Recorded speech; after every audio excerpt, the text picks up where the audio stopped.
O maior grupo mercenário da Rússia é o grupo Wagner, que nós chamamos de os músicos, né? É um grupo que, a princípio, ele responde diretamente ao Vladimir Putin. Diretamente ao presidente, o grupo Wagner, dado por ele. Porque eu vi coisas nesse sentido dizendo que ele anda criticando. E muito, não é pouco não. Pois é, mas aí faz sentido? Pra mim faz, porque esse é o jogo da desinformação. Ele Sim. quer vir candidato a presidente da Rússia, o Prigozhin. E eu não sei não, meu amigo. Por que Eu não sei contratam que os PMCs a bons valores para a Ucrânia? Irmão, por favor, contextualiza para quem está em casa quem são os PMC e fala sobre isso. O que é o PMC? É o Private Military Contractor, que é o militar privado contratado. Primeiro, PMC no Brasil é crime. É um crime. Então, o brasileiro ele nem pode... Se esse cara tá falando, ele é corajoso, ele é peitudo. Tomara que ele não tenha se identificado aí com o nome verdadeiro e tal. Ele nem pode falar isso publicamente. Se ele está indo como militar mercenário, que é diferente da Legião Internacional. Nós somos parte do exército convencional. Ali não tem mercenário, ali tem soldado. E um PMC é um grupo de gente contratada especificamente para aquilo. E um exemplo disso é o grupo Wagner. O grupo Wagner que luta do lado dos russos, que a gente chama os músicos. Esses caras são mercenários. E, cara, as leis internacionais com relação a isso, elas são duríssimas. E não acredito que resolveria. Resolvesse, a Rússia já tinha ganhado, porque tem centenas de grupos militares privados que trabalham para a Rússia que estão envolvidos na guerra. E, no entanto, aonde eles recrutam? Aonde estão a maioria dos recrutados do grupo Wagner, por exemplo? Vou falar o Wagner, que é o mais famoso. Sabe onde eles recrutaram? Nas cadeias da Rússia. A grande maioria deles são presos, condenados. E eles vão lá e oferecem um contrato. Se eles sobreviverem por 6 meses, eles têm a pena perdoada. São esses caras que eles soltam no campo de batalha. E é por isso que a gente escuta falar de estupro, de violação de direitos humanos, de tudo que é tipo de barbaridade possível. São caras que são presos, que estão ali usando uma farda e vão para a guerra. Então, não acredito na resolução dos problemas. Também não duvido que tem pessoas que fariam isso. Mas não acredito que a Ucrânia vá encaminhar para esse lado. O que a gente pode ver no futuro são empresas militares, né, na reconstrução do país. Trabalhando, fazendo a segurança de empresas de petróleo e de minas de sei lá o que e tudo mais. Agora, se envolver na guerra, não acredito que a Ucrânia vá optar por esse caminho, não. Acho pouco provável, até porque a repercussão da Rússia usando os mercenários tem sido muito negativa para eles. Então, eu não acho que a Ucrânia vai cometer esse mesmo erro. Não sou contra não, tá? Estou dizendo que eu sou contra não, muito pelo contrário. Eu acho que, em alguns momentos, até desequilibra a balança. Por quê? A burocracia para um PMC é zero. Se o cara tem o recurso, ele vai lá e usa. Enquanto que para uma força armada convencional, um exército, cara, eu preciso disso. Existe um procedimento, um protocolo a ser cumprido para que aquilo possa ser utilizado em combate, em guerra. E os mercenários não. Eles não têm esse problema. Mas não é do métier da Ucrânia utilizar mercenários, pelo menos nos dias de hoje. E também, se resolver usar no futuro, não vou condenar não. A Rússia usa. Se chegar ao ponto de ser necessário, uma necessidade, eu vou entender. Porque o país, né? O Brasil, por exemplo, aqui é crime, mas lá não é. A legislação de lá não proíbe. E se chegar ao ponto de ter que fazer isso para poder ganhar a guerra, meu amigo, guerra. Guerra é guerra. Cada um vai lutar com as armas que tem. E você falou que as leis internacionais são duríssimas contra isso. Uhum. Só que como é que o cara é preso, é libertado para lutar num grupo desse sem que o país libere o cara da condenação? Bom, talvez esses especialistas de internet pró-russo, que acham que a Rússia já ganhou, possam explicar isso, porque eu não sei. Como é que você tira um preso condenado da cadeia e bota para lutar numa guerra, dá uma arma pro cara? O cara que foi preso por assalto, por estupro, por tráfico de droga, tráfico internacional de arma, terrorismo. Aí tu tira o cara da cadeia, dá um fuzil para ele e bota ele num conflito internacional dessa proporção que a gente está falando. E aí volta a dizer, ainda tem idiota que apoia esse tipo de coisa. É contra esse tipo de soldado que a gente luta na Ucrânia. Na grande maioria dos casos, sempre tem algum presidiário, alguém ligado a algum tipo de crime que está ali, lutando pelo exército russo. Parabéns a vocês que defendem. Depois não chora. Quando o problema bater na tua porta, aí vocês vão chorar e vão pedir, pelo amor de Deus, para alguém e ajudar alguém a olhar para cá. Um dia pode acontecer. O problema é a gente achar que o problema nunca vai ocorrer com a gente, até a hora que acontece. Então é difícil acreditar que não tenha uma aceitação do próprio governo russo, né? É claro que tem, cara. O maior grupo mercenário da Rússia é o grupo Wagner, que nós chamamos de os músicos, né? Na verdade, nós não. Lá eles falam, ele mesmo usa esse termo.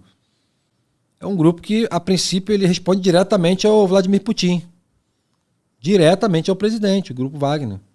Então, tu vê como é que não tem aval do presidente, cara? Só um idiota vai pensar isso, pô. Como é que não tem aval do presidente? Se só responde a ele. Então, é óbvio que tem não só o aval, mas o incentivo do governo russo. O grupo de mercenários que recruta na cadeia e tudo mais. Se ainda falasse assim, eles recrutam na cadeia porque e os caras são muito bons, e não, na verdade não. Desses que foram recrutados na cadeia, de cada, eu me lembro mais ou menos dos números, de cada 1.000, 50 voltavam vivos. O restante morria. Olha a proporção do que a gente está falando. De cada 1.000, 50 voltavam vivos. Então, tira-se aí que desses 1.000, 50 provavelmente eram soldados profissionais em outra época da vida e foram presos. Porque o restante era só presidiários mesmo, comuns. E provavelmente não tem nem aquele cuidado de dar um treinamento, de fazer um período de adestramento. Manda o cara, faz volume, né? Tem nada. Volume, onda humana, o estilo mongol de guerra, né? Terra devastada. Por onde passa, destrói tudo. E aquele negócio, manda uma onda com 10, morreu 10, manda mais 10, morreu, manda mais 10, morreu. Opa, tomou a posição. Aí vai até aquela posição, fortalece e continua assim, manda mais 10, morreu, mais 10, morreu. E assim eles vão tentando ganhar metro a metro. Funcionou muito bem no começo, agora não. Assim, a guerra vai passando e os dois lados vão se adaptando, aprendendo a se defender, né, de acordo com a evolução do conflito. Tu falou da primeira vez sobre a Rússia dizer que vai militarizar todo mundo, né? Sim. E aí que podia talvez ter um racha entre o dono lá do grupo Wagner, Prigozhin. É. Mas não parece que isso, é também improvável? Parece uma contra-informação, talvez, não sei. Primeiro porque o Prigozhin, ele é o dono do grupo Wagner e o grupo Wagner responde ao Vladimir Putin. Então, ele pode fazer cena na frente da televisão e o tempo todo tá jogando junto, né? Parece que está contra, mas na verdade sendo orientado por ele. Porque eu vi coisas nesse sentido dizendo que ele anda criticando. E muito, não é pouco não. Pois é, mas aí faz sentido? Para mim faz, porque esse é o jogo da desinformação. Sim, faz sentido que tá tudo bem e é só uma desinformação. Entendi. Para tirar o foco. Em contrapartida, também não vai me espantar, porque ele já sinalizou que ele quer vir candidato a presidente da Rússia, o Prigozhin. E eu não sei não, meu amigo. Eu não sei o que seria pior, ter o Vladimir Putin como mais um mandato de presidente ou ter um Prigozhin na presidência da Rússia. Porque o Prigozhin é um cara mais antenado com o mundo, é um cara mais modernizado com as forças que tem, é um cara totalmente atualizado com a guerra, sabe os problemas da guerra e os erros que a Rússia tem cometido. Então, acho que ele, se assumisse a presidência, aí sim a gente poderia dizer que a Ucrânia vai ter grandes problemas para resolver pela frente. Porque não é um cara leigo, não é um aventureiro que está ali num cargo de alto executivo de uma empresa mercenária. Ele é o símbolo mercenário do mundo hoje. É o Prigozhin. Prigozhin, ele é a marca dos mercenários no planeta. Sendo que a minha opinião é que ele luta do lado do mal. Então, eu acho que o mal nunca vai prevalecer. De alguma forma, ele sempre vai ser derrotado no final. E da mesma forma é difícil acreditar que os caras vão deixar de existir. Deixar de existir não vão. Sempre vai ter alguma guerra em algum lugar e sempre vai ter algum soldado para lutar. Seja lá quais foram os motivos. Que seja por dinheiro, mas sempre vai ter alguém para isso. O que vai ser mais caro para a Rússia? Manter a guerra para poder ganhar sei lá quantos anos, ou se retirar. Se retirar, vai ter um preço para eles também. Vai começar a pipocar movimento separatista no país inteiro. Então, é uma contrapartida, é um lado a se pesar.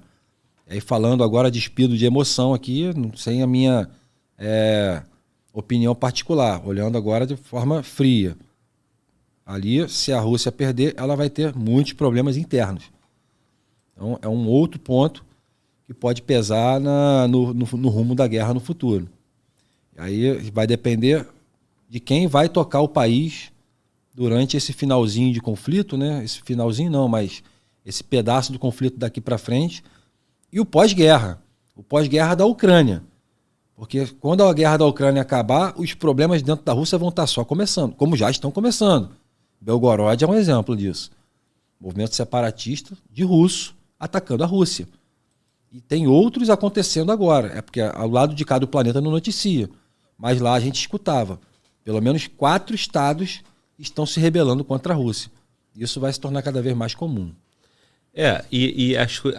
Não é tão simples, né? Tipo assim, a Rússia foi lá e atacou civis, cometeu crime de guerra, né? Sim. Isso é um fato, né? É fato. Tu foi lá e viu, tu trouxe esse fato pra gente. Sim.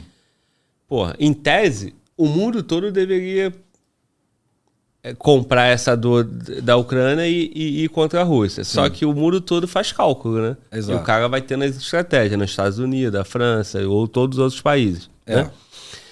E então isso vai demorar muito, né? E aí depois vai chegar no ponto do próprio russo também, né? Exatamente. E ao contrário do que muita gente pensa, né? Tem gente achando que o país inteiro está destruído. Não está, não. Onde está destruído é a parte leste.